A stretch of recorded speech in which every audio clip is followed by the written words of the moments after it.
வணக்கம் நண்பர்களே. சபரிமலைக்கு தென்னம்பிள்ளையை எடுத்து செல்வது ஏன்?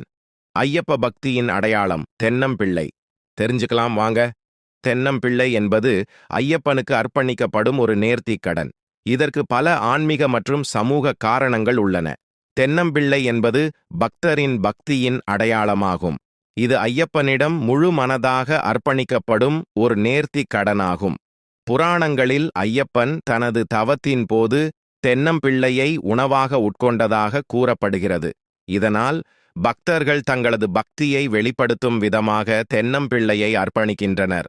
தென்னம்பிள்ளையை அர்ப்பணிப்பதன் மூலம் பக்தர்களின் முன்வினை பாவங்கள் நீங்கி மனம் தூய்மை அடையும் என நம்பப்படுகிறது. தென்னம்பிள்ளையை அர்ப்பணிப்பதன் மூலம் ஐயப்பனிடம் இருந்து வரம் பெறலாம் என்ற நம்பிக்கை பக்தர்களிடம் இருந்து வருகிறது. சபரிமலை யாத்திரை என்பது பல நூற்றாண்டுகளாக தொடர்ந்து வரும் வழக்கங்களில் ஒன்றாகும். இதில் தென்னம்பிள்ளையை எடுத்துச் செல்வது ஐயப்பனிடம் சரணாகதி அடைவதின் ஒரு முக்கியமான பகுதியாக விளக்குகிறது. தென்னம்பிள்ளை கலாச்சார முக்கியத்துவம் வாய்ந்தது.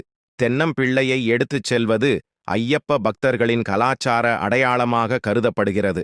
ஐயப்ப பக்தர்கள் தினமும் வழிபாடு செய்யும்போது சொல்ல வேண்டிய ஐயப்ப ஸ்லோகம் ஓம் மகாத்யுதயே நம, ஓம் கோப்த்ரே நம, ஓம் கீர்வாண சம்சேவ்யாய நம, ஓம் கதா தங்காய நம, ஓம் கதா கிரண்யை நம, ஓம் ரிக்வேத ரூபாய நம, ஓம் நக்த்ராய நம, ஓம் சந்திர ரூபாய நம, ஓம் வலாஹகாய நம, ஓம் தூர்வாசியாமாய நம.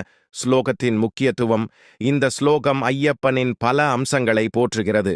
அவர் ஒரு ஒளி, பாதுகாப்பாளர், புகழ்பெற்றவர், வீரர், வேதங்களின் சாராம்சம், நட்சத்திரம், சந்திரன் மற்றும் துர்வாச முனிவரின் அருளை பெற்றவர் என போற்றப்படுகிறார். சாமியே சரணம் ஐயப்பா. கதையை படித்த கேட்ட அனைவருக்கும் நன்றி. கதை பிடித்திருந்தால் நமது சேனலை லைக் செய்து சப்ஸ்கிரைப் செய்து கொள்ளுங்கள். நன்றி, வணக்கம்.